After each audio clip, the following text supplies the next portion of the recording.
Assalamualaikum and a very good morning to Dr. Aiza and my fellow classmates.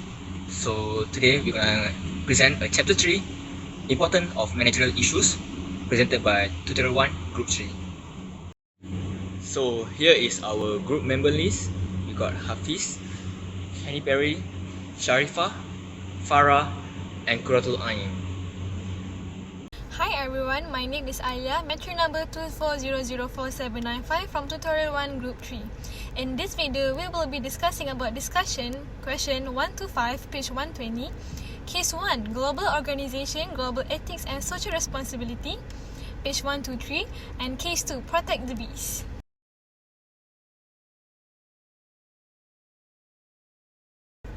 How does the concept of global village affect organization and manager? Global village is people throughout the world are interconnected through the use of new media technologies.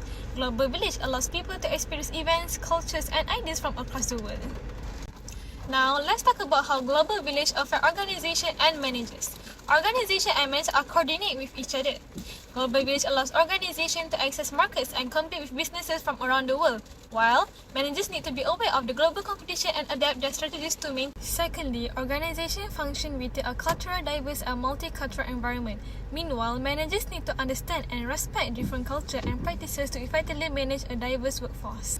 Lastly, organization enables to hire and work with employees from different countries and backgrounds, while managers need to develop strategies for managing geographical dispersed teams and understanding the variation of working with different time and zones and cultural differences. Hey everyone, my name is Kenny Perry.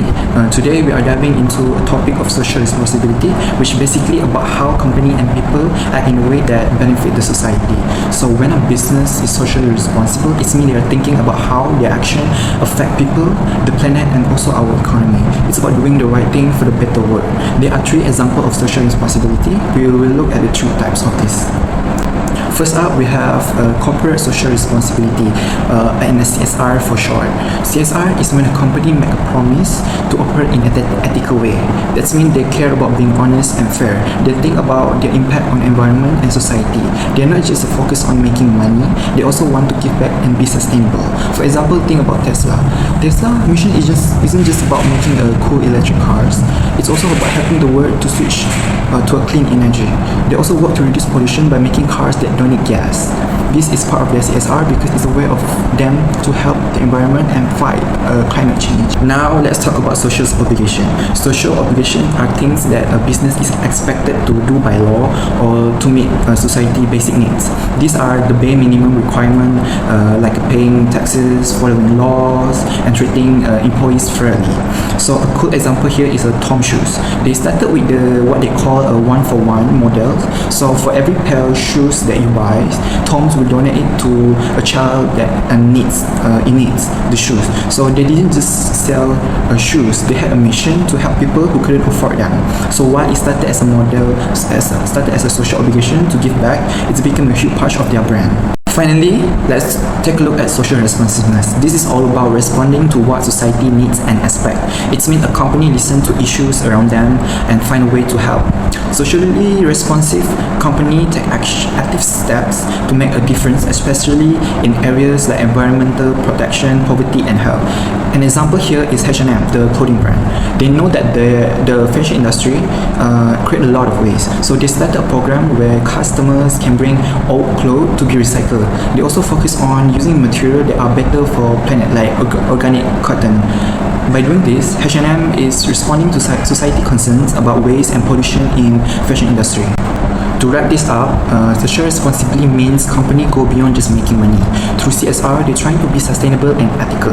By meeting social obligation, they follow the rules and support their community. And through social responsiveness, they react to what the society needs. So when company do all this, they're helping to build a better world for all of us. So next time you want to buy something, think about whether the company is making a positive impact. Should managers become bureaucratists? Why or why not? Bureaucratism is a state of mind whereby one focuses on small sections of an issue rather than considering its wider context. We can say that bureaucratism can be divided into 3 characteristics, which is narrow worldview, resistance to external ideas, and self-centric belief. The first characteristic is a narrow worldview, means someone sees issues and situations only from their own culture or local perspective. For example, the manager may insist on using a certain project management tool because it's what they know, even though a newer tool might offer better collaboration features for the team. Next is resistance to external ideas, which often shows up when a manager hesitates to adopt practices from outside the company or industries. We can imagine a manager who's skeptical about flexible work policies because their team has always been fully on site, even though nowadays many other companies successfully use hybrids or remote work models. The last one is self-centric belief, where in a managerial context, we can say that manager thinking that the way their teams or department does things is better than any other team department. Should managers be feroclistics? The answer is no. Why no? Let's look at the next slides. Why managers should not be feroclistic is because it limits innovations and growth of the company. Managers who closely stick to local or known methods miss out on the creative ideas and solutions from beyond their immediate surroundings. In today's globalized environment, the most effective managers are those that stimulate innovations and welcome new techniques from many sources, hence promoting progress. Next, it reduces competitiveness, which is important in this new era of industries that are always developing and must adapt in order to remain competitive. Managers who are resistant to outside ideas, whether they come from different industries, cultures, or global practices, may unintentionally delay their team's capacity to adjust to change. Last but not least, is it limits problem-solving abilities, where ferocrism managers may address challenges with inflexible, limited answers based on their own ideas and experiences. This might result in inefficiency slack, since they may ignore alternate ways to complicated challenges. We could say that managers with a broad perspective are more likely to look into different points and methods, resulting in more thorough and effective issue solutions. Last one is lowers employee morale and engagement, where this will affect company, because employees who believe their ideas or proposals are dismissed, especially if they are considered outsiders' ideas, are less likely to be motivated and engaged. A manager who willing to learn and grow with their teams, foster a culture of continual improvement, can boost morale and work satisfaction of their employees. Now, I will explain about managerial implication between Hofstede research on cultural environment and the Globe study. Hofstede's research helped explain how cultures differ in values and behavior at work. He looked at things like how comfortable people are with hierarchy, whether they value individual achievement or teamwork, and how they handle uncertainty. This framework helps managers understand what motivates employees and how to adapt their approach in different countries. The Globe story builds on Hofstede's idea, focusing more on leadership across culture. It shows what leadership styles are most effective in different regions and explore values like performance, compassion, and assertiveness.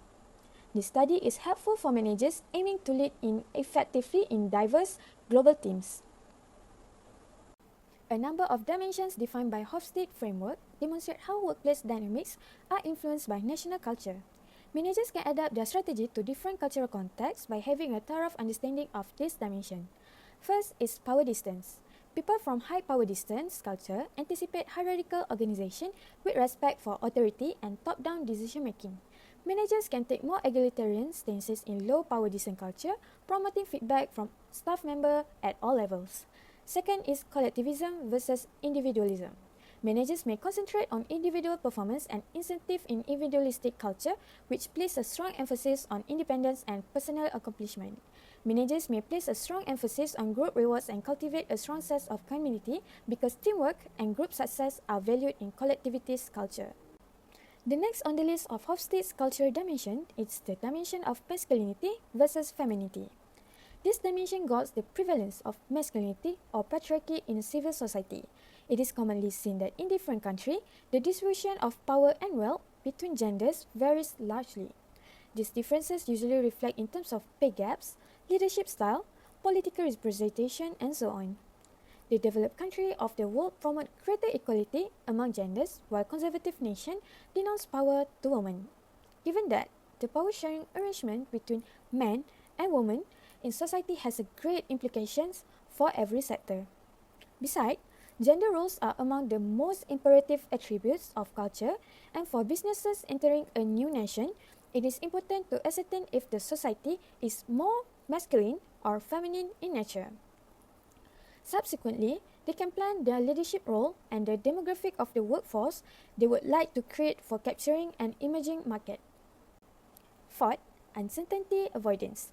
culture with high uncertainty avoidance prefer structured environment with clear rules and avoid ambiguity.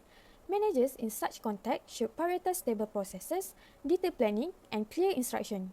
In culture with low uncertainty avoidance, managers can be more flexible, adaptive, and open to innovation. Fifth, long-term versus short-term orientation.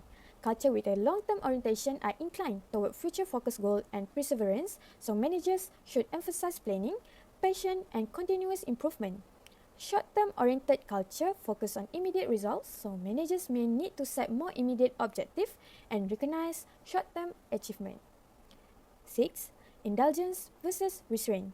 In indulgence culture, where gratification is valued, managers may adopt a more flexible approach to roles, allowing for a work environment that encourages enjoyment and self-expression. In restraint culture, managers might prioritize self-discipline and regulate employee behavior more strictly. The Globe study, Global Leadership and Organizational Behavior Effectiveness, builds on Hofstede dimension with additional, more specific dimensions that provide deeper insight into how cultural values shape organizational behavior. First, institutional collectivism and in-group collectivism. This emphasizes the degree to which societies reward collective action and loyalty to one's group. Managers in high collectivism societies should focus on loyalty, team goals, and a strong organizational culture. In low collectivism culture, managers may encourage more individual initiative and personal goals. Second, future orientation. Similar to Hofstede long-term orientation, this dimension emphasizes planning and preparing for the future. Managers in high future-oriented culture might emphasize strategic planning, long-term goals, and sustainability initiative. Third, gender egalitarianism. This dimension addresses gender roles in society. In culture high in gender egalitarianism, managers should promote equal opportunities and gender diversity in leadership. In culture with traditional gender roles, managers might encounter more resistance to gender diverse policy. Fourth, assertiveness. This focuses on the degree of confrontation and assertiveness in relationships. Managers in highly assertive culture may need to adopt more direct communication and competitive strategies. In less assertive culture, managers can focus on consensus building and collaboration. Fifth, performance orientation. Culture high in performance orientation value accomplishments and innovation. Managers in this culture should focus on high performance standard, reward for achievement, and continuous improvement. For cultures with low performance orientation, managers might emphasize loyalty, tradition, and role stability. Last, human orientation. This dimension measures the degree of concerns for others and fairness. Managers in high human-oriented culture should prioritize compassion, social responsibility, and employee welfare. In lower human-oriented cultures, there may be more emphasis on practical and transactional relationships. Managerial impact of Hofstede research and the Globe study. The first impact is effective leadership styles.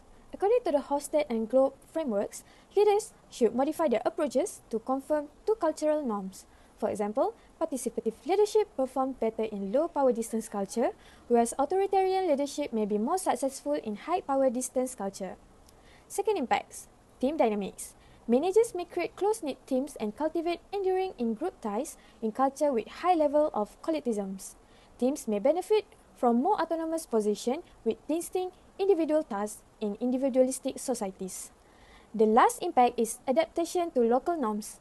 By using this framework, managers of multinational corporations can modify policies and procedures to conform to local standards, enhancing worker satisfaction, engagement, and general efficiency.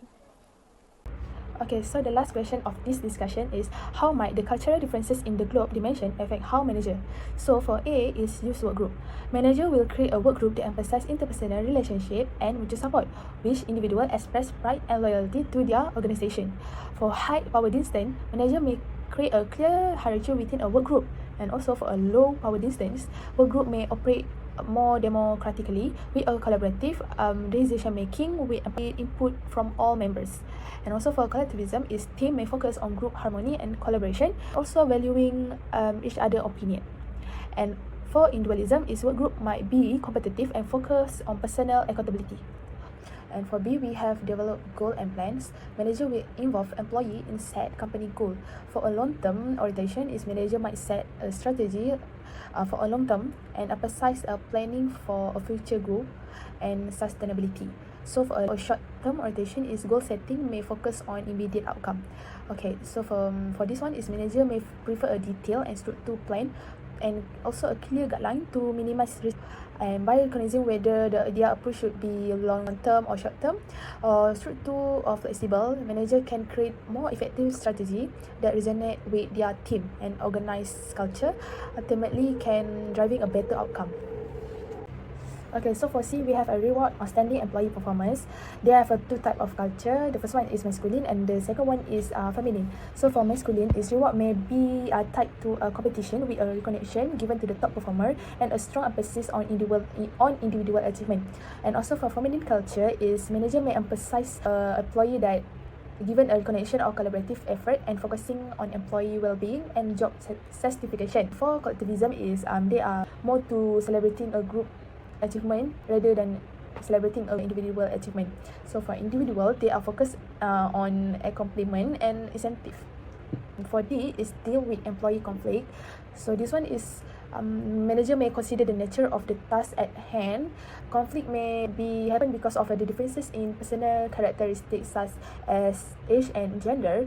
High asserting avoidance, a manager may prefer a formal conflict resolution process and maybe open structure to approaches to address this dispute. And for low ascertaining avoidance is manager might handle a conflict more informally and create a solution and also encourage open communication and discuss together. So now, let's move on to the case one, global organizations, global ethics, and social responsibility. How does these stories illustrate global village? First of all, we need to know what is global village. Global village is a concept that describes how technologies and communications have connected to the world, making it feel like a one big, close-knit community. In this village, events in one country impacts others, cultures and blend, and people are aware of global issues instantly. This interconnectedness brings shared responsibilities for global challenges like climate change, human rights, and ethical practices. In short, the global village means that the distances are shrinking and we are more interdependent than ever before. So, how is it related to global village? The story of contemporary apparatus technologies called Ltd, which is CITL, a Chinese company expanding its global footprint by establishing a battery production facility in Germany, is a strong example of the global village concept in action. First, CATL's decisions to invest in Germany and set up a production facility there demonstrates the global nature of business operations today. Companies like CATL are no longer constrained by geographical boundaries when expanding their operations or reaching new markets. This seamless crossing of borders shows how the world has become increasingly interconnected, with companies actively leveraging opportunities outside their home countries. Secondly, CTL's focus on technologies and innovations to produce EVs batteries on a global scale highlights the accessibility of resources, information, and technical expertise across borders. In a global village, advancements in technologies allow companies to collaborate and share knowledge worldwide, enhancing their ability to innovate and produce for international markets. Additionally, by focusing on electric vehicle, which is EV battery productions, which is a part of global market, CTL emphasized the interconnected demand for sustainable solutions worldwide. The EV market isn't confined to one region but spans continent, underscoring the shared goals and challenges with the global village. These sectors also align with a global push towards sustainable transportation, a priority shared by many nations. In conclusion, CTL's expansions reflect the essence of the global village, a world where businesses can transcend borders, capitalize on international resources, and contribute to solving universal challenges. These stories illustrate how companies today are part of a tightly knit global network, working towards common goals such as sustainability and proving that local action can have a global impact. For question 312, using Exhibit 3.1, what approach is China CLTS using to go global? Explain your choice. So the approach that CITL is using to go global is manufacturing footprint expansion, where they are building overseas factories. CTL has invested heavily in buildings, productions, facilities in key markets like Europe and North America. This reduces transportation costs, shorter delivery time, and addresses local content requirements.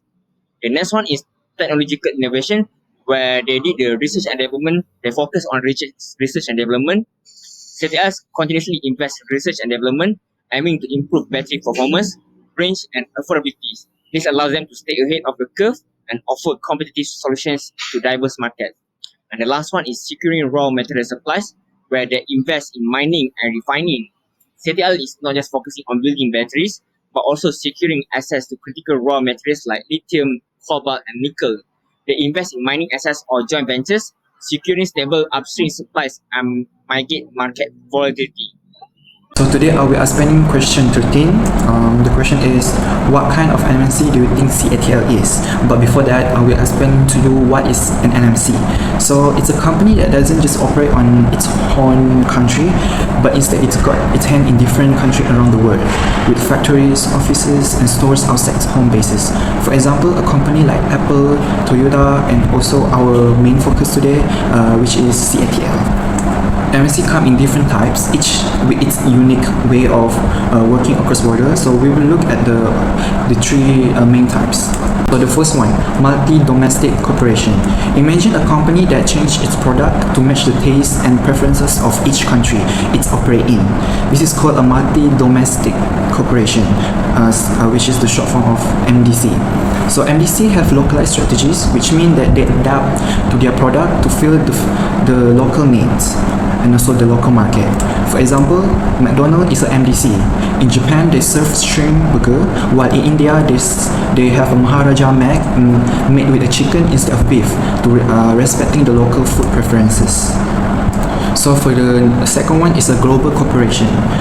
Global corporation offer the same or similar product across all the market. Try to think of a company that offer the same product no matter where they operate. This is called a global corporation. So global corporation use the standardized strategies, which mean they try to keep product and services the same all across the market. Apple is a good example of a global corporation. An iPhone in the US is pretty much the same as the iPhone in India or France. So this strategy help Apple to maintain a consistent brand image everywhere they operate. And finally, there are transnational corporations.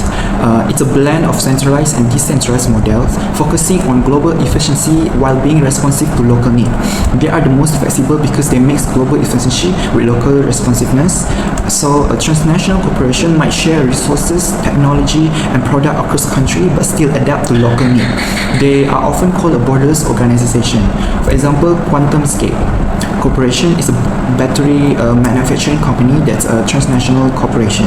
They have a factory worldwide where they transfer knowledge and technology across country while still making adjustment based on the local need. Now let's talk about the company CITL, which stands for Contemporary Amperex Technology Co. Limited. So CITL is an example of a transnational corporation. So what does that mean? CITL has its main base in China but also operate globally.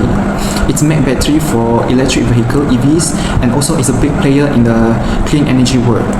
They have factories and offices in multiple countries and they adapt based on the location they were in. They also don't lose focus on their overall global goals, like creating an efficient and sustainable battery technology. So why is CITL a transnational corporation? There are two reasons. Here's why. The first reason is its global presence with localized adaptation.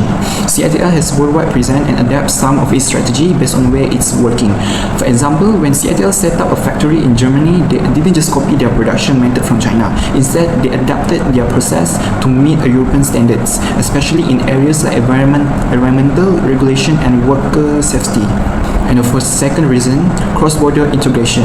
CITL share knowledge and technology across its global sites. This is a big deal in tech industry, where keeping everyone up to date and integrate means that they can all move forward together at the same time, no matter where the employees are. They transfer the technology and practices from one country to another to improve and innovate more quickly. For example, if their research team in China developed a new way to make battery last longer, they didn't just keep it in the knowledge in China. They shared it with their factory in other countries where they operate, like in the United States and Germany. So to wrap things up, multinational corporations are all around us and they come in different types. CITL is an excellent example of a transnational MNC, combining a strong global presence with flexibility and adaptability to fit local needs. By focusing on cross-border teamwork and adapting to local market, CITL is leading the way in battery tech for a cleaner and greener world. Question is, how will Hofstede's dimension of national culture and globe finding be useful to CITL management as it moves to Europe and eventually the United States? We all know that Hofstede's dimension of national culture and globe is commonly used in business and management to understand the culture between other countries.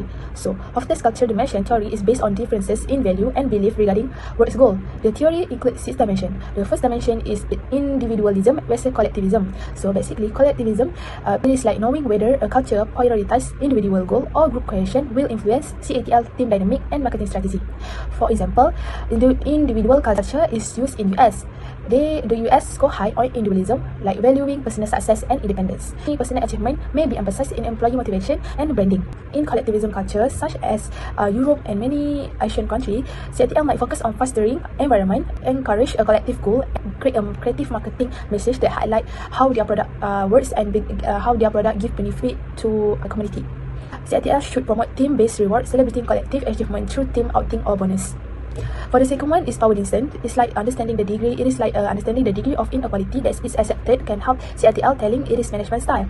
So basically, in Europe, they use a high power distance. So employee expect manager to make a decision and provide a clear directive. CITL should establish a well-defined hierarchy, ensuring that a leader are invisible and authoritative.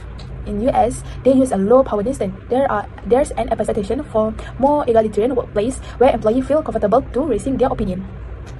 For the third one is uncertainty avoidance. So it is like understanding how culture cope with uncertainty can guide a CITL in charge management and decision making process. So by understanding these cultural differences in uncertainty avoidance, in Europe, CITL should focus on structure, clear guideline and risk management. And also they prefer clear rules. In US, CITL should embrace flexibility, innovation and also employee empowerment. This dimension measures how society deals with uncertainty and ambiguity. CITL can promote a culture of innovation, encouraging teams to experiment and share ideas without a fear of failure. CITL can introduce new product and technology with confidence, emphasizing their potential benefit to appeal to a market that appreciates innovation and is willing to accept some level of risk. So the fourth one is masculinity versus femininity. It is like represents specific value that a society values. So for masculinity, it is culture value competitiveness, achievement and material success. While feminine is culture prioritize quality of life and relationship. In the US, they use a masculine culture, where CITL may focus on performance and success metric. In Europe, they use a feminine culture. CITL should prioritize work-life balance initiatives such as flexible working hours and wellness program to attract and retain talent. Aligning company practices with cultural value regarding work and achievement can ensure employee adjustment and retention. So the next one is long-term versus short-term orientation. Recognizing whether a culture values long-term planning or short-term result can help CITL in setting its strategic goal and marketing approaches. So for a long-term focus, people may value persistent marketing strategy could emphasize key innovation and long-term benefit of electric vehicle and battery technology. And also for the short-term focus, it is like consumer might prioritize immediate result and quick returns. So marketing should highlight instant benefit, affordability, and immediate usability of product. Example, in US, they use a short-term focus. So CITL should highlight the short-term benefit of the product, such as cost saving or immediate performance improvement. Okay, so for the last one is indulgence versus self-restraint. This dimension can inform CITL approach to employee engagement and customer relationship. So for indulgence, it has two culture. First one is focus on work-life balance, and the second one is reward system. So the first one is employee value a balance between work and personal lives. CITL can promote flexible work schedule and a wellness program. So for a reward system, is like you celebrate an achievement, encouraging a culture of enjoyment and personal fulfillment. Okay, this could include team outings, bonus, and other incentive. Example, in US, CITL can market this product like electric vehicle as an agency lifestyle choice and personal enjoyment, emphasizing how they contribute to freedom and leisure. So for self-restraint, it also have a two culture. For the first one, it emphasize discipline and achievement, and to environment.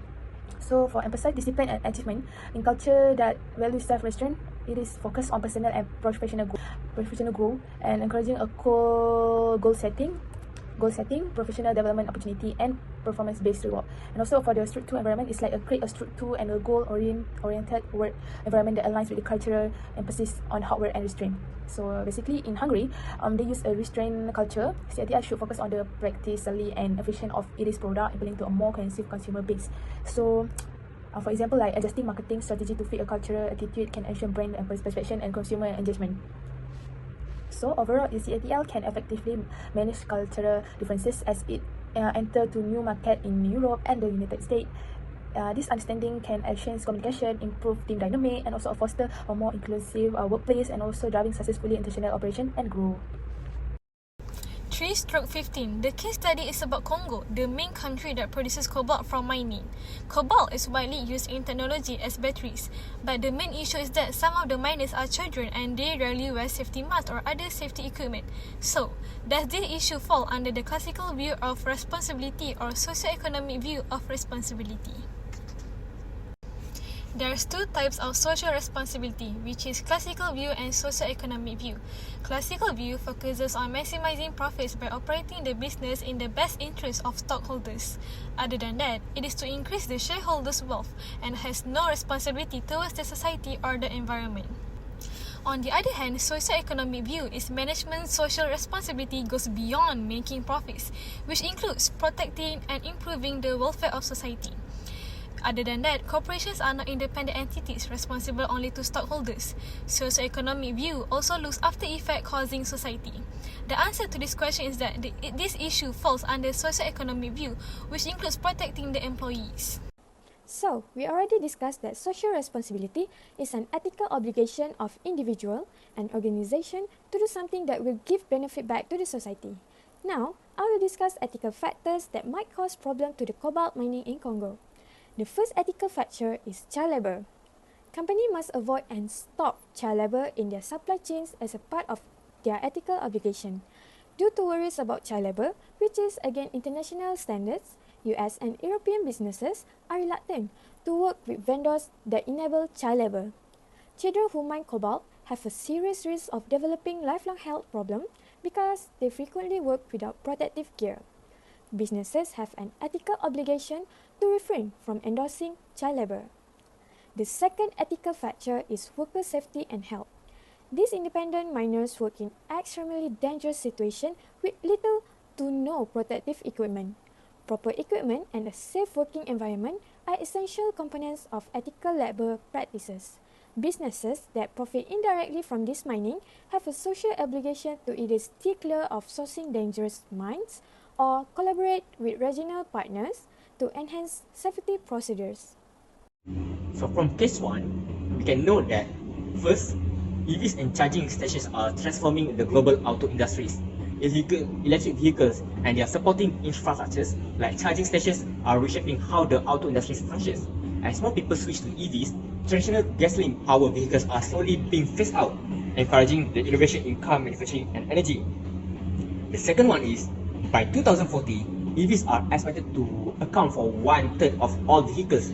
Predictions indicate that by 2040, a significant portion of vehicles on the road will be electric. This shift points towards a more sustainable future and reflects the growing consumer demands and governmental support for greener transportation. The third one is, major economies like China, the US, and Europe will drive EV demand. The demand for EVs is primarily fueled by large economies like China, the United States, and Europe. These regions are investing heavily in renewable energy and pushing for reduced carbon emissions, making EVs a central part of their sustainable strategies. Next is lithium-ion batteries are replacing fossil fuels in EVs. EVs relies on lithium-ion batteries instead of traditional fossil fuels. This not only reduces emissions, but also shifts the focus on energy productions from oil extraction to mining lithium and other essential minerals for batteries. Next is Congo is a major cobalt producer, a vital battery component. The Democratic Republic of Congo is one of the largest producers of cobalt, a critical mineral for lithium-ion batteries. This makes the region essential for the EV industries, but also raises questions about ethical sourcing and environmental impacts.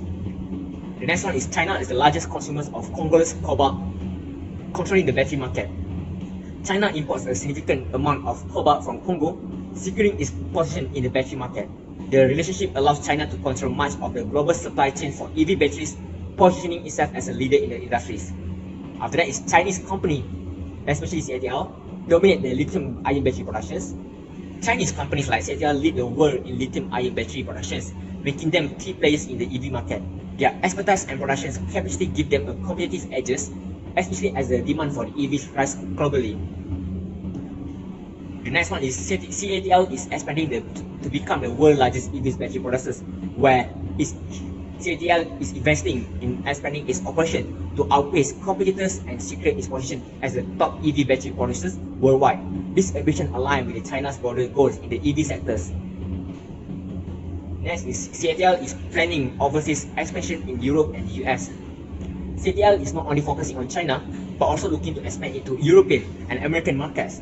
This move reflects its strategies to establish a global footprint and reduce dependencies on the domestic market. Finally, CATL's global market success without government support is uncertain, but it's making international moves. Although CATL is ambitious in its international goals, success in foreign market may be challenging without significant government backing. Nonetheless, CATL is making strategic moves abroad, showing its determination to become a global leader. Moving on to case 2, serious about sustainability. Questions 316. Do you think the European Union's ban of one of Bayer's products in Europe will affect its use? The European Union's prohibition on Bayer's neonicotinoid insecticide may have an impact on its use and reputation in other countries for a variety of reasons. First thought is about raising awareness globally. The EU ban, one of the most high-profile regulatory initiatives against neonicotinoids, has raised awareness of the chemical's negative effect on pollinators such as bees. As environmental consciousness grows around the world, other countries may see the EU's decision as a credible signal that could inspire similar law, harming Bayer's global market share and image. Furthermore, environmental advocacy groups and media attention could put pressure on other countries to impose limitation. Second thoughts, skeptical public opinion. Public opinion and consumer trust are critical for multinational corporations, and Bayer's reputation could suffer as people become increasingly concerned about environmental and health impact.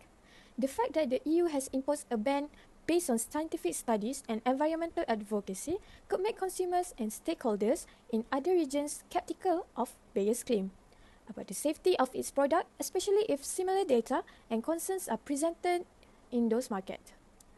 Third thought, questionable transparency and competence of Bayer's. Bayer promotes its pesticide as safe when used responsibly and complies with transparency practices, including publishing product test results. However, the EU's decision could cast doubt on this claim and place greater research on Bayer's practices and product safety assurance in other territories.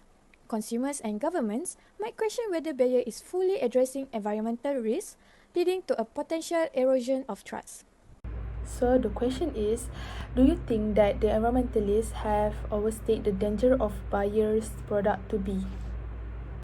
No, I don't think that environmentalists have overstated the danger of the Bayer product to be, especially neonicotinoid. Neonicotinoid are a leading cause of massive bee and pollinator die-off around the world, which make a population of bee drops. Environmentalists must be extremely careful about the use of neonicotinoid due to the potential adverse impact on ecosystem, including effect on biodiversity and also ecological balance. It is important for environmentalists to evaluate the potential danger related with this product. However, different people might hold a different opinion about this. Do you believe that Bayer is demonstrating social responsibility action? So my answer is no. And there are 3 reasons why I say so. Bayer is one of the world's largest agrochemical and pharmaceutical companies. As such, they have a significant impact on both public health and the environment, and they face scrutiny over their corporate responsibility action. So I will explain the first reason. Bayer is prioritizing profit over environmental health. Bayer is well known for making products for farming, including pesticide. But here the issue. One of their popular products, a pesticide called neonicotinoid, is controversial because it can harm bees. Bees are crucial for pollination, which help plant grow. Without them, food production could suffer a lot. Even though scientists have found that neonicotinoid is harmful for bees, Bayer is still promoting and defending their usage of neonicotinoid, despite a clear evidence of the harm to the bees and saying they were safe if used correctly. For the second reason, Bayer resistant to alternative. Critics say that Bayer is focusing too much on profits instead of finding safer alternative. They continue to support a product that has been shown harms to bees. Bayer argues that its neonicotinoids products are safe when used as directed and chooses not to find any alternative. This is seen as irresponsible because Bayer could be putting the environment and public health at risk. For the last reason, Bayer ignoring public health and well-being. Bayer argues that neonicotinoids are safe when used properly. They also deny the allegation and oppose the ban, claiming that it's safe for farmers and protect crops from pests, which can increase food production. However, many people argue that this ignores the border issue, which is the impact on the environment and the other species like bees. So is Bayer being socially responsible based on their focus on profit over environmental health? It seems that they're falling short. While they defend their action by saying the product is safe, the potential harm to bees raise serious concerns. It shows that how important it is for big companies to consider both profit and the impact they have on the planet. Thank you. 3/19. Do you agree with Bayer that the European Union's ban on neonicotinoids is a bad deal for Europe? Let's move on to the next slide to know more about this question. Who is Bayer? Summary about who Bayer is. Bayer is a German multinational life science company, and Bayer was one of the 3 pesticides manufacturers who were heavily criticized for their use of substances known as neonicotinoids. European Union banned neonicotinoids due to these reasons. The first reason is for environmental concerns. Bees are considered one of the most important pollinators of food crops. The population of bees thought to be declining due to this usage of neonicotinoids. The second reason is that the proponents of the ban believe there's an alternative way besides neonicotinoids. Due to the ban, Bayer argued and disagreed with the ban. Bayer justified the ban will just result in significant agricultural loss and for farmers and won't benefit the bees. Moreover, Bayer claimed the substance is safe for bees when used according to the label provided. Furthermore, Bayer argued there's alternative ways to protect the bees and must be explored more. So, the answer to this question is a bit complex. It's a complex issue involving balancing agriculture and environmental protection. The debate is still ongoing and they must consider the overall impact on the environment, agriculture and the long-term sustainability. That's all from me. Thank you. The next question is, what lessons have you learned from this case about being socially responsible? Our first lesson revolves around the importance of transparency and accountability. Bayer has faced secrecy regarding its pesticide products, especially concerning their effects on bee population and overall ecosystem health. By openly sharing product testing results and engaging with stakeholders, companies can foster trust and demonstrate their commitment to ethical practices. Transparency is not just about compliance, it's about building a relationship with the community and being answerable for their actions. The second lesson is the responsibility companies have to the health of the ecosystem in which they operate. Pesticides can have severe impacts on non-target species, particularly like bees. Bayer case highlights that businesses must prioritize the environment alongside their economic objectives. A commitment to ecosystem health ensures that companies contribute positively to the environment, ultimately benefiting their operations in the long run. Lastly, we must emphasize the importance of long-term sustainability over short-term gains. Bayer's approach, while potentially lucrative in the short term, it raises significant questions about its long-term viability in a world increasingly concerned with sustainability. Companies should strive to create products and practices that support not just immediate profits, but also the enduring health of the planet. Embracing sustainable practices today can lead to greater resilience and profitability in the future. Thus, in the conclusions, the Bayer case serves as a powerful reminder that social responsibility is multifaceted. By embracing transparency, ensuring ecosystem health, and prioritizing long-term sustainability, companies can navigate the complexity of modern business while positively impacting society. Summary for case 2. Plant pests cause significant annual losses of 10% to 16% in global harvest, amounting to around 175 billion, which jeopardize the world's food supply and leads to financial difficulties for small farmers. These mobile pests not only damage crops but also harm trees by spreading disease globally. Bayer produces pesticides designed to combat these pests and assert that its thoroughly tested insecticides are safe when used correctly. However, environmentalists has criticized Bayer for contributing to soil and water contamination. In 2018, the European Union banned certain neonicotinoids used by Bayer, linking them to mass bee death. Bayer contests this ban, maintaining that neonicotinoids are safe if used properly, and advocates for exploring alternative pest management solutions.